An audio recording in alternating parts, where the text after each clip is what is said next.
Hello guys! Magandang araw sa ating lahat, no? So ayan, nagbabalik na naman ang inyong ka-Mars, ang inyong ka-vlog or ka-channel, Abby Like. So ayan, nasa Shali kami today.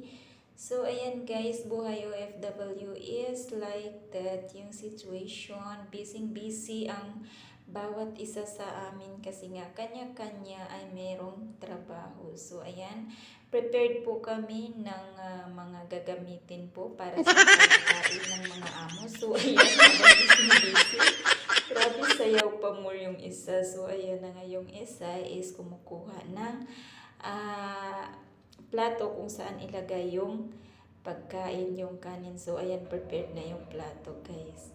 So ayan guys, kasi yung araw na ito is charot, merong bisita yung mga amo. So ayan, kaya busy ang lahat.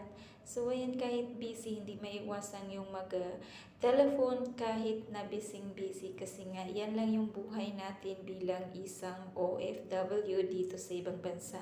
So yun lamang guys.